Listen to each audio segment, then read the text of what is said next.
Okay. So doon po natin makikita na ang Panginoon, He blessed the temple. Hindi lang po siya, maging si Apostol Pedro, isinama po niya anong ipinapakita ng Panginoon kay Pedro, Apostol Pedro. Sapagkat sa kanyang pagiging natural na man, normal na tao, gusto niya yung security, gusto niya yung secured na life sa kanyang pagsunod sa Panginoon. Ano bang mapapala ko? Kaya nga diba, sabi ng mga tao sa lansangan sa panahon na ito ng pandemya, anong ipapakain mo sa aking family? Sapagkat bumagsak ang lahat. Umasa ang lahat sa gobyerno, nang wala nang maibigay ang gobyerno. Marami nang mga katanungan na nag-aalit mula sa presidente, sa lahat ng mga namumuno. Bakit talagang wala kang ibang inaasahan? At ganun po si Apostol Pedro. Panginoon, anong kanyang ipinapakita? He is an omniscient God. Siya po yung Diyos na kayang basahin lahat ng pangangailangan mo. Siya yung Diyos na nakakaalam ng kalagayan mo. Siya ang Diyos na nakakaalam ng bukas mo. Siya ang Diyos na nakakaalam ng pagkasalukuyan mo. Dahil sabi nga niya, He is the same yesterday, today, and forever. Kaya po natin yan. Sabi niya, Lord, iniwan ko ang lahat. Ano naman ang mapapala ko sa pagsunod ko sa iyo? Ang sagot ng Panginoon, sabi niya, bago pa magsalita si Pedro, inunahan na siya ng Panginoon. Sabi nga sa Isaiah 65 verse 24, before they speak, I will hear. Diba? Bago mo pasabihin ang lahat ng nararamdaman mo, bago mo i-open up lahat ng mga worries mo, bago mo i-open up lahat ng pain na mayroon ka, basang-basa ka na ng Panginoon. Sabi niya, He was blessed through obedience. Pinagpala siya dahil sa kanyang pagsunod sa Panginoon. Kaya marami tayo pong alalahanin sa Panginoon. Marami po tayong mga bagay-bagay na nagiging problema ng ating pong puso, problema ng ating isip, problema po natin sa ating family. Pero bago pa natin sabihin ang lahat ng yun, alam na ng Panginoon ang kanyang patutulan sa atin. Diba? All we have to do is to trust your God. Hindi pa siya nagsasalita. Pero basang-basa na siya ng Panginoon. Pakikita po natin po yun. Inunahan na siya ng Panginoon. Yan po yung confirmation ng Isaiah 65. Bago pa kayo magsalita, biring-biring po kayo. Lala ko isa sa akin. Lord, wala na ako ng ganito. Lord, itong nararamdaman ko. Ito yung pain ko. Ito, Panginoon, yung sakit ko. Ito, Panginoon, ang aming family. Ito yung nararanasan namin. Pero ang tayong assurance ng Panginoon kay Peter, bago mo pa sabihin ng lahat, alam ko na ang kasagutan. God be the glory. Ang galing. Gradual na transformation that will lead Peter to a powerful pagbabago. Okay? Tingnan po natin ang pangatlong. Sabi niya, in John chapter 13, 6 to 7. So, ang question niya, di po ba, sabi niya, Lord, hugasan mo ba ang aking mga paa? Kasi ayaw niya magpahugas, nahihiya siya sa Panginoon. Nahihiya siya sa Panginoon na hugasan ng kanyang mga paa. Dalawang bagay ang pinakita ng Diyos sa kanyang pagsagot kay Peter. Una, tinuturuan niya si Apostol Pedro ng tinatawag lowly service. Yung pinakamababang uri ng paglilingkod paglilingkod. Kasi si Apostol Pedro, ang kanyang karakter, alam ng Panginoon kung anong karakter meron siya. Bago siya tinawag na talaga, kaya nga tinawag siya na Cephas eh. Bakit? Matatag. Ay, hindi porque mahirap lang ako, hindi porque ba? Mahirap na nga ako, yuyurapan mo pa ako, mahirap na nga ako, ganito pang gagawin mo sa akin. That's the natural man. Pero ano itinuro ng Panginoon sa kanya? Isang pinakamababang uri ng paglilingkod. At kapag tinignan po natin yung pagtuturo ng Panginoon kay Peter, yung kanyang pagtuturo, alam niyo minsan, mahirap magturo sa mataas na pamamaraan. Sabi nga niya, ako makikinig yan sa iyo kapag sa mababang pamamaraan. Subukan mo, lalaki kang nakasinghal. Naku, lalong yan din ang gagayahin sa iyo ng anak mo. Ay nakasinghal ka lagi, nakasinghal din siya sa iyo, paano sumagot? Pero kapag tinuturuan mo siya in a lower way, matututo din yan sa iyo. Ganun ang Panginoon. Nagturo ko siya sa ganun na pamamaraan. Sabi niya, tinuruan po niya si Apostol Pedro sa isang lower na pamamaraan at yung pinakamahirap na paraan. Ano po yung pinakamahirap? Sa parte ng katawan ng tao, alam niyo po ba na ang pinakamarumi ay ang ating mga paa? Yan po yung pinakamarumi po natin. Hindi po yung ulo mo, hindi po yung mata mo, hindi yung kaino mo. Pinakamarumi, physically ang ating mga paa. Kasi kung saan-saan yan pupunta. At ginagawa po ito sa isang tao kapag invited ka, ang unang hugasan bago ka pumasok, paa mo. Para wala kang dalang pandemya. Di po ba? O, kaya nga tayo meron po doon sa labas. Diba? O, umapa ka muna. May mga ilang nag-record. Ano ba naman yan? Ay, kailangan natin sumunod sa protocol. Hugasan mo ang mga paa mo para wala kang dala-dala dito na curse. Di po ba? Ano yung ipinapakita dito ng Panginoon sa kanya? Sabi ko nga kanina, sometimes we don't understand what God is doing right now in your life. Hindi mo maintindihan kung anong ginagawa ng Panginoon sa iyo sa ngayon, sa kasalukuyan. Marami kang question. Kaya si Apostol Pedro, ang dami niyang tanong sa Panginoon. Bakit? Forgiveness? Bakit? Security?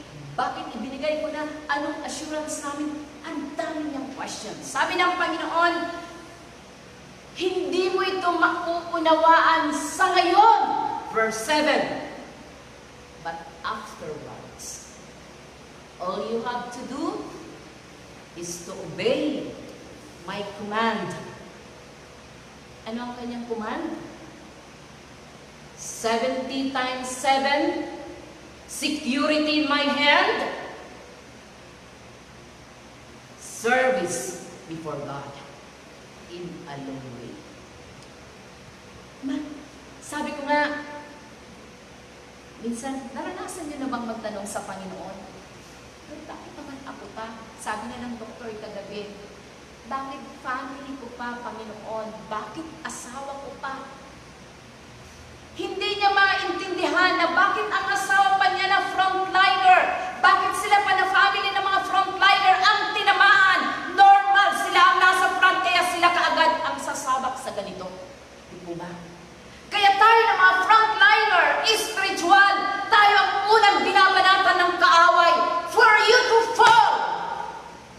Para ka bumagsak. Bakit? Basang-basa ng kaaway ang lahat ng ating mga kailangan. At doon na tayo nakikita. Mga bagay na pinakamarumi. Sabi ng Panginoon na nilugasan ng kanyang mga paa, ito yung pinakamaruming parte ng buhay mo na nais kong alisin sa iyo, Peter. Yung pinakamarumi na parts in your life, nais ng Diyos na hugasan para sa iyong pagbangon. Makita mo, meron kang nakalakasan at tagumpay. Ganun ang Panginoon sa atin. Nagtuturo siya dahan-dahan Hindi niya kaagad tinuro kay Peter, gawin mo kaagad yan, Peter, ngayon. Anong sabi niya? Afterwards, sa journey mo sa akin, on the long way of your journey, you will understand, Peter, bakit ko ito ginagawa para sa iyo. Minsan mahirap talagang unawain ang Panginoon. Mahirap unawain, mahirap tanggapin, mahirap sundin, sapagkat yan po ang isang natural. Kaya sa Apostol Pedro, sabi niya, nang malaman niya, sabi niya, wala kang magiging bahagi. Nagkaroon sila ng conversation dyan ng Panginoon. Kung hindi ko ito gagawin, nalilinisan ang iyong pinakamaruming paa.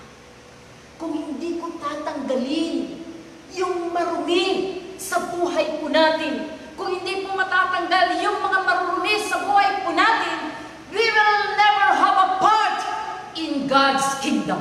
Yan po ang binitawan ng Panginoon sa kanya. Kaya natakot si Pedro. Sabi niya, Lord, wag lang yung aking mga paa. Yung kung pagkatao, Panginoon, linistin mo yung pagiging sigurista ko niya, yung kanyang pagiging natural niya. Lord, bumalik na lang, Panginoon, wag naman yung paa ko lang, para masigurado ako na secure na po in your hand. See, kanilang Panginoon, dinahandahan niya ang pagtuturo kay Apostol Pedro. Sa ngayon, di mo ito maunawaan. But afterward, you will understand bakit ko ito ginagawa sa iyo. Bakit ko tinatanggal yung pinakamarumi? Saliksinin po natin ating sarili. Ano bang pinakamarumi sa buhay po natin na ayaw po natin ipagdal sa Kanya? Anong pinakamahirap na parte ng buhay po natin na ayaw po natin ipagdal sa Kanya? Sabi niya, wala tayong magiging part ng Kanyang kingdom. Hindi tayo magiging part kung hindi ito lilinisin ng Panginoon. He did it sa isang pinakamababang pagpupuli para maunawaan ng lubos ni Apostol Pedro. Sabi niya, ano man pinakamarumi sa buhay po natin, kapag nilinis Kanya, ang purpose nito is to make you whole. Maging buo tayo sa Kanya. Hanggat hindi nalilinis yung parte ng buhay po natin na marumi sa paningin ng Diyos, hindi mo tayo magiging buo sa paningin ng Panginoon. To God be the glory. Siya na magpundahin kayo. Basta kayo sa inyong bahay. Ganun ang Panginoon. Gradual na pagtuturo para si Apostol Pedro sa kanyang pagtayong muli, kitang-kita niya ang kapangyarihan ng Panginoon. Okay, tingnan po natin mula po sa 15 to 17, sabi ng Panginoon, ito ang kanyang challenge. Alam niyo, sa pagtuturo ng Panginoon, bibigyan po niya tayo ng challenge. Ano ang kanyang challenge? Sabi niya, if I, your Lord, kung ako ang iyong Panginoon, gawin mo rin ito para sa Kanya. Challenge. Sabi niya, kung Panginoon mo ako, kung sinasabi mo, Pedro, I am the Christ, the Son of the living God. Do this to me for others. Gawin mo ito para sa akin at para sa iba. Ano? Yung service na to. Kaya po ba natin gawin yun? Yung pinakamababa, pinakamahirap, pinakamabigat na ipinagagawa ng ating Panginoon for us to be approved na talagang nagmamahal tayo sa Kanya. If you love me, sabi, that's His question. If you love me, kaya nga, ang tawag ko dito, sabi niya, lesson today, applied gradually afterward. So, tinuturuan tayo ng Panginoon. Dahan-dahan. Para sa mga susunod na days, i-apply ko natin yung sinasabi ng Panginoon. Nilinis ka niya. Binukok ka niya. Binuo niya tayo, nilinis niya tayo, pinatawad niya tayo so many times. And yet, nais ng Panginoon, magawa din natin ito para sa iba. If that is question mark, you love me. Sabi niya, you ought to wash others' feet. Kailangan gawin din po natin ito sa iba. Ano sabi niya? I have given you an example. So, siguro ang tanong natin, mabuti yun si Lord. Si Lord yun ako ito Kaya nga, yung mga questions na yon ay question ng isang natural man. At sinagot siya ng Panginoon as an spiritual man. Diba? Magkaiba po yung dalawang ito, kaya sumasagot ang Panginoon sa isang spiritual side para maunawaan ng lubos ni Apostol Pedro. Sabi niya, hindi tayo great. Pero kaya natin ito sa biyaya ng Panginoon. Lahat ng kanyang mga tanong ay binigyan ng Diyos ng kasagutan. Verse 17. Sabi niya, happy are you if you do that. Magiging masaya lang po tayo. Kasayahan na nag-overflow in and out. Ganun po yung kasiyahan na yon. Sabi ng Panginoon, magiging masaya ka lamang kapag gagawin po natin ang mga bagay na to. Paglilingkod sa pinakamababa na kaya po natin linisan ang iba para sa Panginoon. Kaya po natin linisan ang marumi nating sarili sa biyaya ng Diyos. Magpalinis po tayo upang makapaglinis din po tayo sa iba. At sabi ng Panginoon, ito ang palatandaan na tayo po ay kabahagi sa kanyang kingdom kung ginagawa po natin ito. Gusto niyo po maging masaya? Tingin mo, Jay, complete na ba ang iyong kasiyahan? Kasi ay kami magkaroon ito, kaya lagi ko itong natatanong kulang na? Kulang ka, wala ka pang bahay, kaya hindi mamaranasan palindas yun, di ba? Alam niyo, nagpapatawa lang pa ako, pero it's true.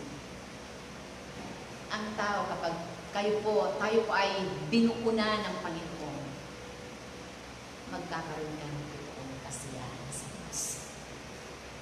At ang kasiyahan na yon, kapag sinunod po natin, sabi niya, application, gradual transformation. Apply, lesson today, apply tomorrow. Pwedeng tomorrow, other day. Ang importante, willing ka na magkaroon ng tinatawag application sa buhay. Tinuruan siya mula sa living. Sa pagbibigay, wala kang dapat ikatakot. Ako ang may-ari ng buong kalangitan. Akin ang lahat ng ito. Bakit ka nag-aalala sa ipapakain mo sa iyong family? Ang galing ng Panginoon, di po ba? Sa lahat ng kanyang questions, lagi siyang may kasagutan. Last na question ng Panginoon kay Peter. Siguro, ano din, di ba? Kaya-kaya po natin ginawain ko yan. John chapter 21, verse 15. So, alam na alam po natin ito. After ng death ng Panginoon, ng kanyang kamatayan, ito yung tuluyan na pagbagsak ni Apostol Pedro. Sabi niya, I'll go fishing. Mamamalakayan muli ako ng isda. Wala na, patay na yung aking lupa. Hindi ko na kaya sumunod. Pero tingnan mo ang Panginoon. Lagi siyang kinatatag ng Jesus. Sa bawat pagbagsak ko natin, lagi tayong kinakatagpo natin. Sa bawat struggle po natin, sa bawat struggle ng isang tao, naroon lang ang Panginoon. Lagi na tayong kinakatagpo. At ang final na pagtatagpo ng Panginoon kay Peter, kay Apostol Pedro, sabi niya, do you love me? kanina ang kanyang question. Tandaan niyo po, yung John chapter 13, na nagtuturo ko siya sa long days lang ang pagitan ko noon. Sapagkat magiging final na offering siya.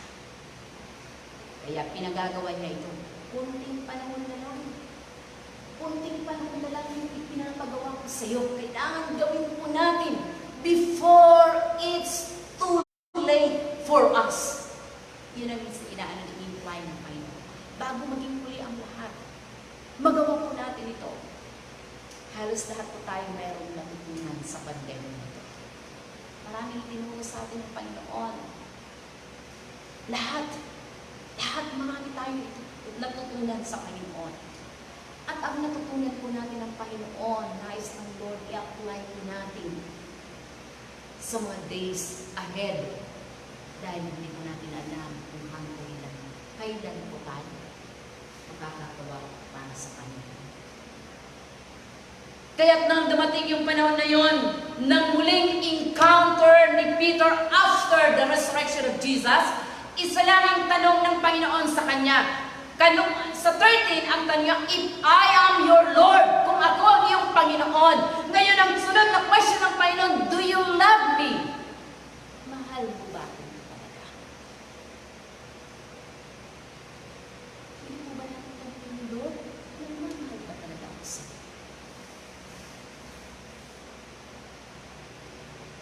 Alam po natin yan 3 times. Binanggit ito ng Panginoon, sumasagot sa Peter. Sabi niya, pakainin mo aking tupa, palakasin mo, ingatan mo, take care. Sinimbil ng Panginoon sa kanya. Ang binanggit po niya rito is a family of God. The church, our family. Ingatan po natin ang ating family, pakainin po natin sila ng tamang nourishment, pakainin po natin, palakasin, patatagin, ingatan na sa muling pagbabalik ng Diyos, maratnan ng ating pong family. As a church, inihabilin po niya ito sa atin. Palakasin mo ang iyong flocks, patatagin, ingatan mo that none of them will be lost. Sabi ng Panginoon. Sa Luke 22:21-30, nang ang Panginoon nagsalita kay Peter na sinabi niya, Satan was true. Alam niyo po ba ang purpose ng testing ni Satan? To test us in order to come out the bad things in your life. Yan ang purpose. Kaya testing ka ni Satan para lumabas ang bad side in your life. Baka hindi po lumalabas ang mga bad side po natin. But God, sabi ko diyan, God tests us to come out the good side in your life. Yan po yung purpose. Lumabas ang lahat ng natural man kay Pedro. And his final encounter with God, sabi ng Panginoon, bumagsak ka ng maraming beses. Pero tatangin mo. Mahal mo pa ba ako? Hindi siya tinanong kung ilang beses siyang nadapa. Hindi siya tinanong kung ilang beses siyang nag-question sa Panginoon. Hindi siya tinanong ng Panginoon, kaya mo bang sumunod sa akin? Ang tanong ng Panginoon sa kanya, do you love me? Mahal mo ba ako? Pedro, kung mahal mo ako, gawin mo sapagkat nasa na ang lahat ng katanungan at kasagutan mula sa akin. Ang galing ng kanyang sagot, di ba? So, anong klaseng testing? Tayo po ba itinitest para lumabas ang bad side? O tayo po itinitest para lumabas ang good side ng lives? Sabi niya, lahat ng mga question po nila, sino ang magiging great? Mga question ng mga disciple. Anong mapapala namin sa iyo, Panginoon? Kaya namin mag-sacrifice, sabi ng Panginoon sa kanya. 1 hour lang, di nyo kaya. So, ito yung kanilang downfall. pero muli sila nagpapagos. Gradual. Church, Christians, lahat po tayo ay nanitulad ni Pastor Pedro. We fall, bumabagsak. Pero ang importante, hindi nag-give up ang Panginoon sa buhay natin. Hindi siya sumuko sa atin. At ang tanong lang niya sa atin today, mahal mo pa rin ba? Pileo,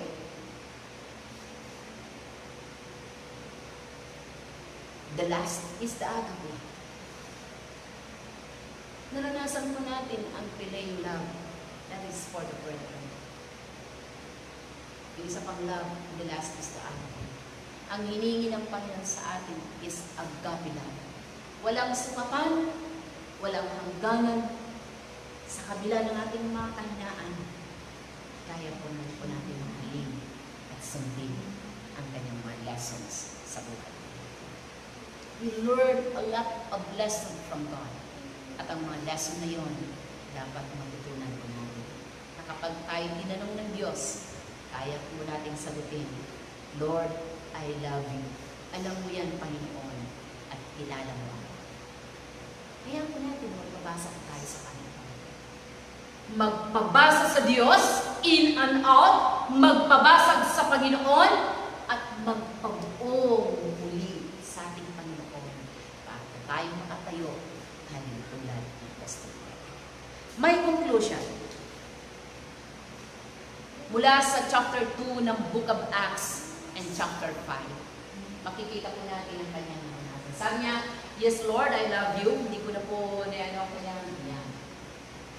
He fall, but raised up by God, forgiven, secured in His hand, full provision, accept of who He is.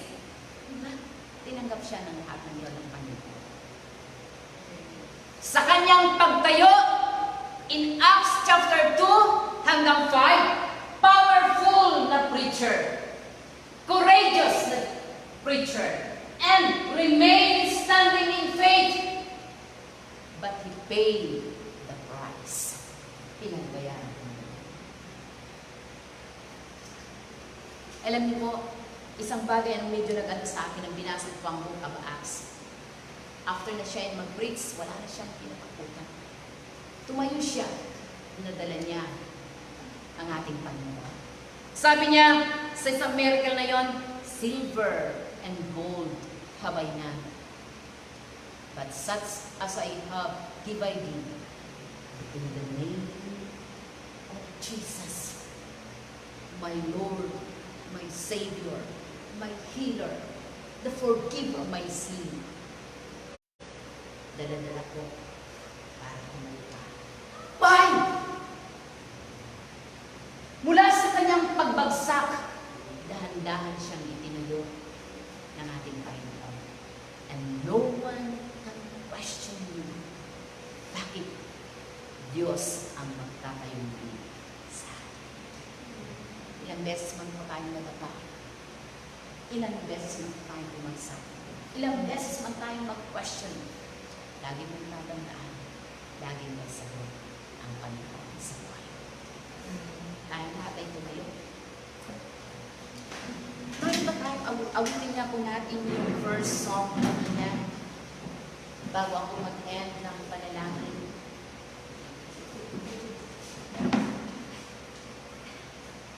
Hallelujah. Yung first na song. Sige. Okay. Nice ko pong makasama ko tayo sa pag-awit na ito sa Panginoon. Yung first song, worship. Yung sa worship.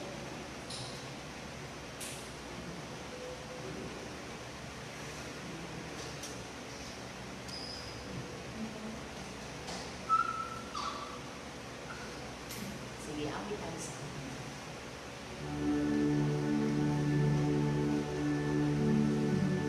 Nice kong dapitin niyo ang presence ng Panginoon mula sa inyong mga tahanan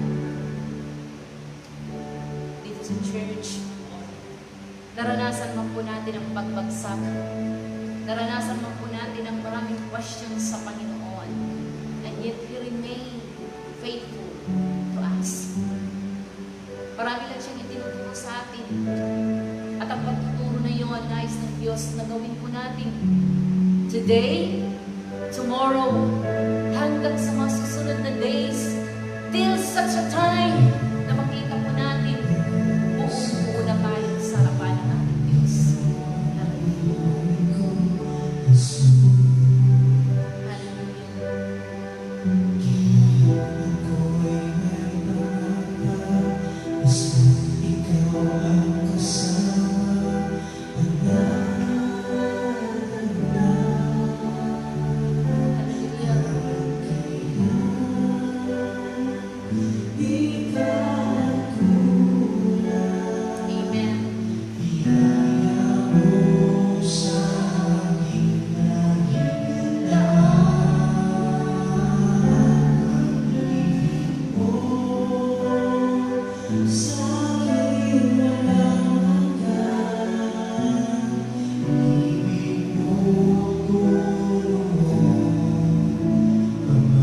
Once again, gusto kong balikan po natin ang song na yan. Kayo po na nasa loob ng inyong tahanan, hayaan po natin, nadamsin po natin ang presence ng Diyos. Naniniwala pa po na lahat po tayo dumaan sa ganitong stage ng buhay ni Pedro. Maraming beses na tayo nadadapa. Maraming beses na tayo nag-question sa Panginoon. Maraming pagkakataon na hindi po natin maunawaan ang kanyang ginagawa sa buhay po natin, sa ating family, sa ating career, sa ating business, sa lahat ng bagay na mayroon po tayo. Hindi po natin maunawaan. And yet, the Lord spoke to us. Afterward, you will understand. We will understand bakit niya itong pinahintulutan sa atin. Bakit niya itong pinaranas sa atin. Bakit itong pinapangyari sa atin. Nais lang ng Diyos na maging dependent tayo completely sa Kanya. Hindi sa anumang bagay o sa anumang pangangailangan natin. Hindi sa kanino man, kundi sa Panginoon. Matuto tayo na umasa at magtiwala sa Diyos na tumawag sa iyo. Tulad ni Peter, hindi po siya iniwanan ng Panginoon hanggang sa kanyang pagbulusok. Iniwanan siya ng Panginoon. Sabi ng Lord sa kanya, I am praying for you. Ipinapanalangin kita na manatili kang maging matatag, maging malakas, matibay, upang sa pagharap mo sa Diyos, dala-dala mo ang kanyang kapangyarihan. Lord, I survive for you. Hallelujah. To God be the glory. Hallelujah. Hallelujah. Hallelujah. Jesus. Panginoon, itinataas ko sa iyong mapagpalang kamay ang bawat tahanan ngayong umaga. Bawat ama, bawat ina, bawat anak. Sama-sama kami dakilang Diyos sa iyong harapan na may mga panahon nagtatanong kami, nasaan na ba kami ngayon? Subalit ang tanging sagot mo sa amin, afterward, ipapaunawa mo ang iyong ginagawa. Ikaw ang Diyos na nakakalam ng aming bukas. Ikaw ang Diyos na nakakalam ng pangkasalukuyan. Ikaw ang Diyos na nakakaraalam ng aming nakaraan. And yet, Lord, hindi ka, Panginoon, nagkulang. Hindi mo kami binitawan sa bawat katanungan na meron kami sa iyo. Maraming salamat sa patuloy mong kabutihan. Maraming salamat sa iyong pagtuturo na dahan-dahan upang makita namin dakilang Diyos sa iyong mga kamay. Upang maunawaan namin kung ano ang iyong ninanais. Dalangin ko, Panginoon, ngayong umaga. Ipatong mo ang iyong mapagpalang kamay sa bawat relasyon ng mag-asawa, ng family, sa bawat relasyon, dakilang Diyos, ng aming mga kaibigan, aming mga kakilala, aming ka-church, dakilang Ama. Lord, ang lahat sa amin, ingatan mo kami. maging sa aming mga katanungan, Panginoon, kung kanino namin ipagkakatiwala ang aming buong buhay sa iyo.